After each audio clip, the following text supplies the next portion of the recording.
Hello दोस्तों, आकाश Bhardwaj maths के YouTube channel पर आप सभी का बहुत बहुत स्वागत है।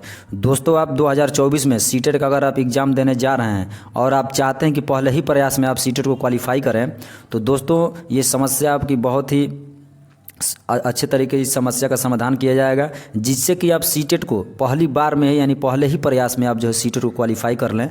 हमारी यही कामना रहेगी आपसे। तो दोस्तों, अगर आप अच्छे तरीके से पहले ही प्रयास में क्वालिफाई करना चाहते हैं तो चैनल को सब्सक्राइब कर लीजिए, क्योंकि इस चैनल के माध्यम से दोस्तों आपको थ्योरी के माध्यम से पैडागोजी का जो भी सेशन है आपको 15 नंबर का मैथ में देखने को मिलेगा, वह जो है बहुत ही अच्छे तरीके से यहाँ पे पॉइंट टू पॉइंट यहाँ पे मेन पॉइंट को डिस्कस किया जा रहा है। और जो हम लोग पढ़ रहे हैं ये एनसीईआरटी से ही रिलेटेड है। ये जो पढ़ रहे हैं जितना, ये किससे रिलेटेड है तो एनसीईआरटी से ही रिलेटेड है। तो दोस्तों, अगर आप चैनल पर नए हैं तो चैनल को सब्सक्राइब करके वीडियो को लाइक कर दीजिएगा और बेल आइकन को दबाइएगा, ताकि सारे वीडियो को नोटिफिकेशन आपको मिलता रहे। तो दोस्तों, हम लोग पहले यानी कि पिछले वीडियो में हम लोग शिक्षण की जितनी भी विधियां थी, गणित में शिक्षण की जितनी विधियां हैं सभी को दोस्तों हम लोग जो है एक एक पॉइंट को हम लोग अच्छे तरीके से एक एक विधि को पढ़ रहे हैं। और अगर आप चाहते हैं, अगर आप जो है सीटेट में अच्छा नंबर लाना चाहते हैं तो पिछले वीडियो में प्लेलिस्ट में पढ़ा हुआ है, जितने भी वीडियो यहाँ पे पढ़ाया गया है सभी का जो है प्लेलिस्ट बना दिया गया है। वहाँ से जाकर आप पहले वीडियो से स्टार्ट करिए और बहुत ही अच्छे तरीके से जहाँ पे आपको समझाया गया है। तो दोस्तों, आज की इस विधि में गणित शिक्षण की फेमस जो भी प्रचलित विधियाँ हैं उन सभी को जो है बारी बारी से डिस्कस किया जाएगा। तो आइए, आज का हम लोग का टॉपिक जो रहने वाला है विश्लेषण विधि। कौन सी विधि? विश्लेषण विधि। और इस विश्लेषण विधि में आइए हम लोग जानते हैं क्या क्या होता है। इसका प्रयोग यानी कि विश्लेषण विधि का प्रयोग प्राचीन काल से हो रहा है। यानी कि जो विश्लेषण विधि है उसका प्रयोग कब से हो रहा है तो प्राचीन काल से हो रहा है। यह तर्क प्रधान विधि है। यह कैसी विधि है तो तर्क करने वाली तर्क प्रधान विधि है। इस विधि में किसी समस्या को छोटे छोटे भागों में विभक्त किया जाता है। यानी कि यह एक ऐसी विधि है, इस विधि में जो है, किस विधि में तो विश्लेषण विधि में छोटे जो भी समस्या होता है उसको छोटे छोटे भागों में, छोटे छोटे टुकड़ों में उसको क्या किया जाता है, बांटा जाता है। यानी कि समस्या को छोटे छोटे भागों में क्या किया जाता है, बांटा जाता है। इस विधि का सूत्र है, यानी कि विश्लेषण विधि का सूत्र क्या है, ज्ञात से अज्ञात की ओर। याद रखिएगा, विश्लेषण विधि का सूत्र क्या होता है तो ज्ञात से अज्ञात की ओर। आगे बात करें तो इस विधि में निम्न चरण सोपान है। इस विधि के कौन कौन से चरण होते हैं, आइए अब हम लोग उसको जानेंगे। तो यहाँ पे आप देख सकते हैं इस विधि के जो सोपान है, चरण है। समस्या की प्रस्तुति यानी कि समस्या को प्रदर्शित करना, समस्या की अनुभूति, समस्या को समझना, अनुभूति करना उसका, समस्या का विश्लेषण और समस्या का क्या करना, विश्लेषण करना। विश्लेषण का मतलब कि छोटे छोटे टुकड़े में उस समस्या को बांट देना। क्लियर है दोस्तों?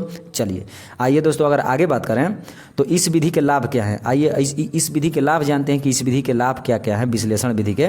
तो इसके लाभ जो हैं, यह तार्किक एवं वैज्ञानिक विधि है। यह छात्रों में कल्पना यानी कि छात्र के अंदर कल्पना करने की शक्ति आ जाती है, सोचने की शक्ति आ जाती है, तर्क करने की शक्ति आती है और चिंतन करने की शक्ति आती है बच्चों के अंदर, आदि का विकास करती है यह विधि। कौन सी विधि? विश्लेषण विधि। और इससे ज्ञान अस्थायी बनता है। यानी कि विश्लेषण विधि का जब आप प्रयोग करेंगे तो इससे जो है ज्ञान क्या होता है, अस्थायी बनता है।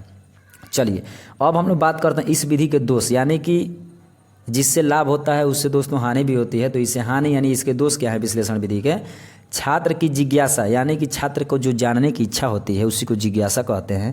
तर्क, विचार और शक्ति का बौद्धिक विकास नहीं हो पाता। यानी कि भौतिक रूप से जो है, यानी कि बौद्धिक विकास जो है, जिज्ञासा करने का, तर्क करने का, विचार करने का, शक्ति का जो भौतिक विकास होता है वह जो है नहीं हो पाता है। आगे बात करें तो रटने की प्रवृत्ति उत्पन्न होती है। यह विधि अगर आप प्रयोग करते हैं तो इसमें जो है रटने की प्रवृत्ति, यानी बच्चा रटने लगता है, यानी कि उसके दिमाग में यही चलने लगता है कि रट कर पढ़ो और रट कर जो है पढ़ने लगता है। इसलिए यह विधि जो है, इस विधि का यही दोष है। और वैज्ञानिक दृष्टि का अभाव रहता है, और इसमें जो है वैज्ञानिक दृष्टि का क्या रहता है तो अभाव रहता है। क्लियर है? चलिए अब आगे बात करें दोस्तों इसके उपयोग, यानी कि विश्लेषण विधि का उपयोग क्या क्या है देख सकते हैं यहाँ पे आप। जब किसी साध्य यानी थ्योरम, जब किसी थ्योरम को यानी प्रमेय को हल करना हो, इसका उपयोग कहाँ कर सकते हैं? जब किसी थ्योरम को हल करना हो यानी प्रमेय को हल करना हो।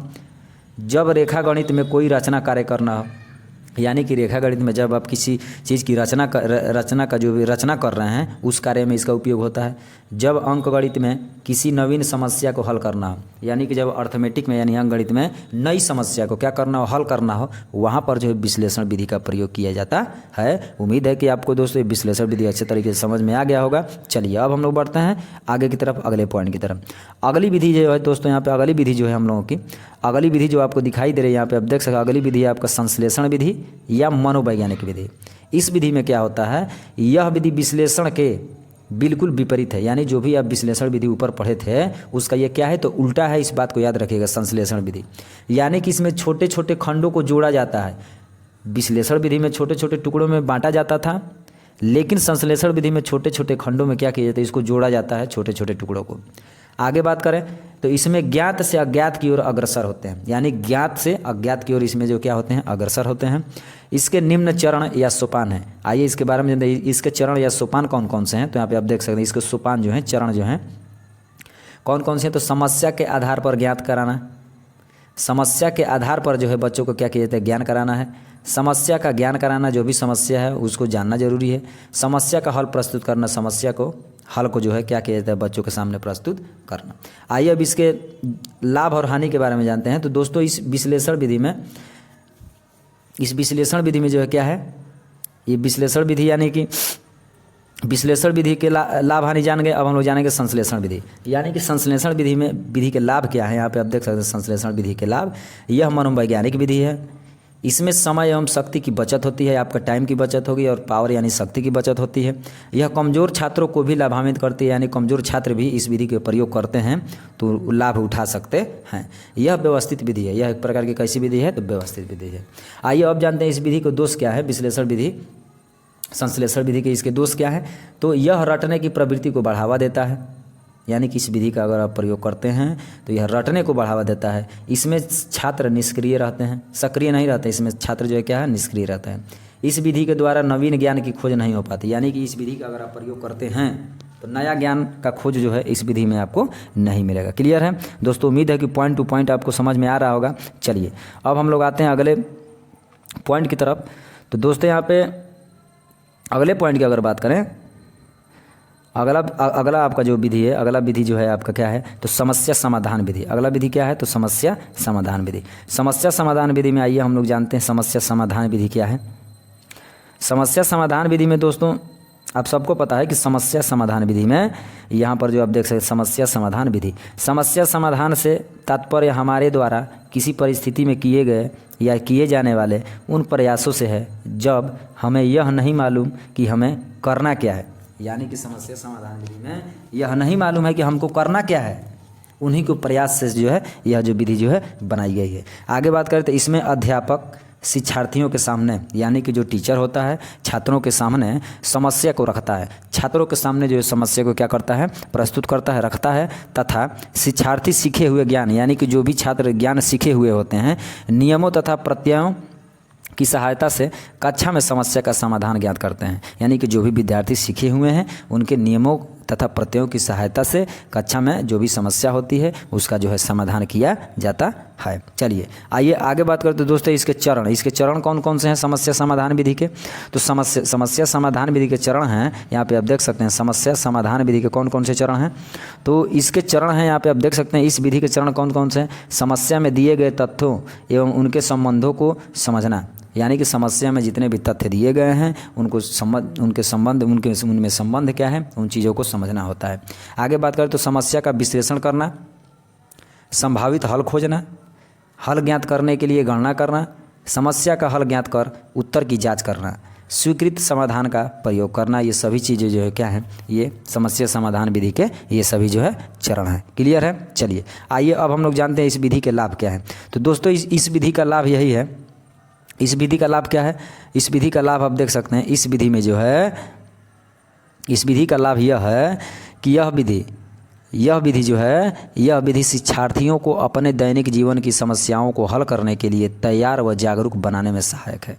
यानी कि जो भी छात्र हैं उनको दैनिक जीवन की जितने भी प्रकार की समस्याएं हैं उन सभी को हल करने के लिए तैयार करता है यह विधि और जागरूक करता है। क्लियर है। आगे बात करें तो इससे छात्रों में आत्मविश्वास व आत्मनिर्भरता का विकास होता है। बच्चों के अंदर आत्मविश्वास जागृत होता है और आत्मनिर्भर बनते हैं बच्चे। आगे बात करें तो इसमें जो है दोस्तों, इसमें जो है इससे छात्रों में आत्मविश्वास और निर्भर बनते हैं। आगे बात करें तो इससे जो है छात्रों में समस्या से लड़ने की प्रवृत्ति का विकास होता है। जो भी छात्रों के सामने समस्या आ जाती है तो वो डट कर लड़ने की क्या करते हैं, लड़ने की प्रवृत्ति आ जाती है बच्चों में और उसी का इसमें जो है विकास होता है। ये लाभ है इसका। यह छात्रों में सही चिंतन तर्क शक्ति का विकास करती है। यानी कि यह छात्रों में, यह जो विधि है, यह जो छात्रों में जो है सही से चिंतन करते हैं इस विधि के द्वारा बच्चे, और तर्क शक्ति करने का इसमें जो है इससे विकास होता है।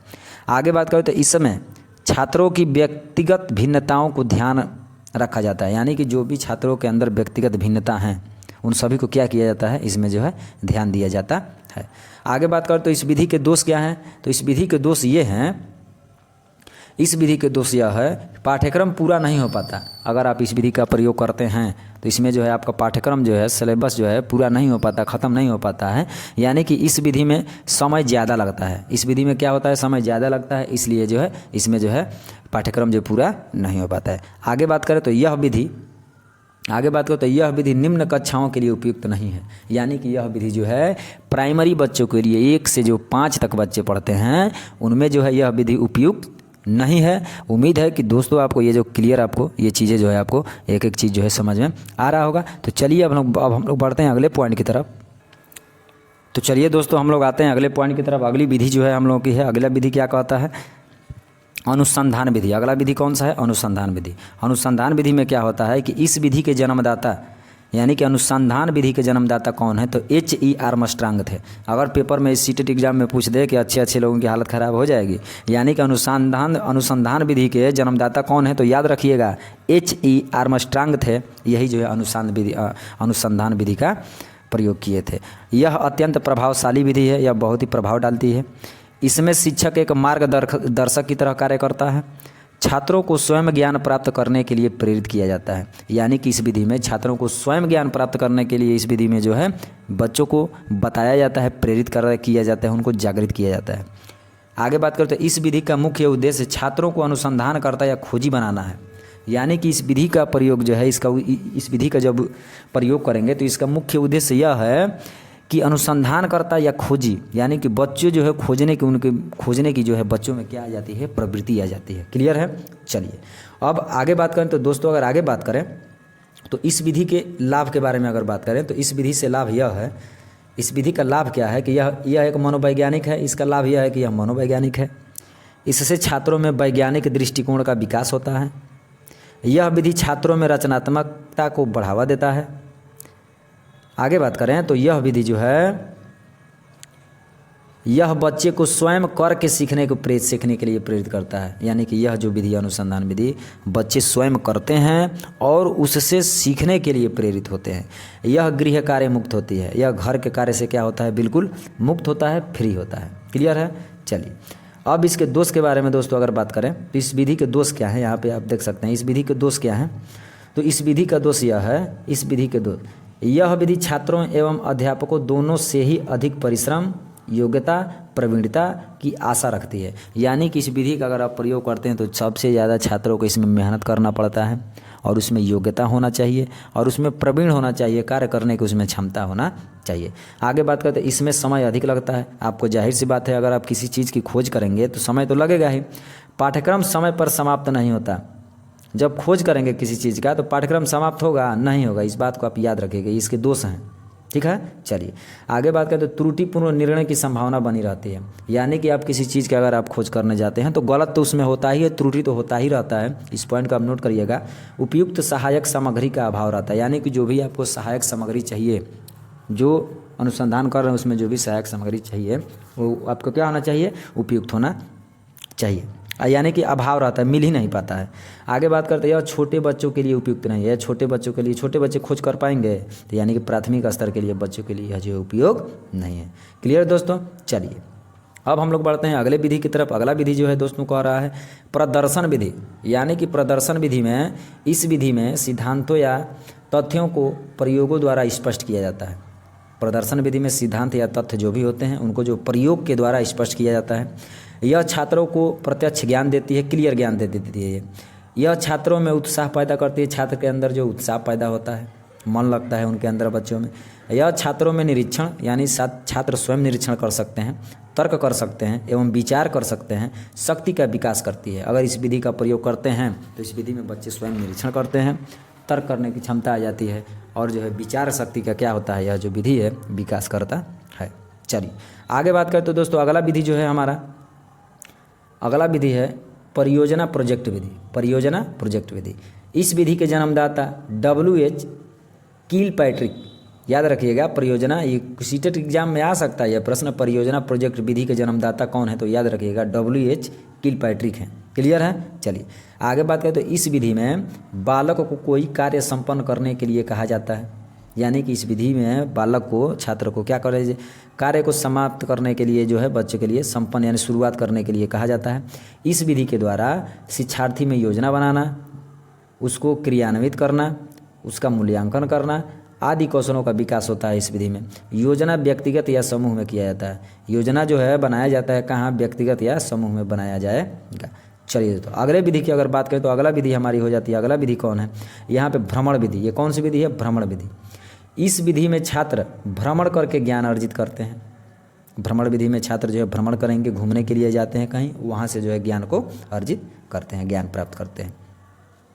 आगे बात करें तो यह विधि कक्षा कक्षीय अधिगम को वास्तविक नवीन की परिस्थितियों के साथ जोड़ती है। आगे बात करें तो यह विधि छात्रों को सक्रिय प्रत्यक्ष ज्ञान उपलब्ध कराती है, यानी कि यह जो विधि है छात्रों के अंदर सक्रिय और प्रत्यक्ष ज्ञान जो है क्या करती है, उपलब्ध कराती है। क्लियर है। चलिए दोस्तों अब हम लोग बढ़ते हैं अगले पॉइंट की तरफ। अगली विधि जो है यहाँ पे आप देख सकते हैं, अगला जो विधि है प्रयोगशाला विधि। अगला विधि क्या है, तो प्रयोगशाला विधि। तो दोस्तों प्रयोगशाला विधि में आप देख सकते हैं इसमें छात्र स्वयं प्रयोग करता है प्रयोगशाला में, और उसमें वैज्ञानिक दृष्टिकोण का विकास होता है। यह सबसे ज़्यादा उपयुक्त विधि है। इसमें ज्ञान का सत्यापन होता है। इसमें जो है ज्ञान का क्या होता है, सत्यापन होता है, सत्यता की जांच किया जाता है। इससे ज्ञान अस्थायी हो जाता है। इसमें छात्र सक्रिय रूप से भाग लेता है। इस विधि में शिक्षक मार्गदर्शक के रूप में होता है। क्लियर है। चलिए आगे बात करें तो इस विधि में जो है इसमें छात्र सक्रिय रूप से भाग लेता है। इस विधि में शिक्षक मार्गदर्शक के रूप में होता है, और इस विधि में अधिक समय लगता है। तो इस विधि में भी जो है अधिक समय लगता है। तो दोस्तों उम्मीद है कि यह सेशन जो है आपको बहुत अच्छा लगा होगा। अगर आप सीटेट एग्जाम की तैयारी कर रहे हैं तो आपको ये सेशन बहुत अच्छा लगा होगा। तो दोस्तों अगर वीडियो अच्छा लगा हो तो वीडियो को लाइक करके चैनल को सब्सक्राइब कर दीजिएगा और बेल आइकन को दबाइएगा ताकि सारे वीडियो का नोटिफिकेशन आपको मिलता रहे। तो दोस्तों ऐसे ही सपोर्ट करते रहिए और चैनल को सब्सक्राइब जरूर करिए। वीडियो अच्छा लगे तो शेयर करिए। तो चलिए दोस्तों मिलेंगे फिर से हम लोग नेक्स्ट वीडियो में नेक्स्ट टॉपिक के साथ। तब तक के लिए जय हिंद, जय भारत।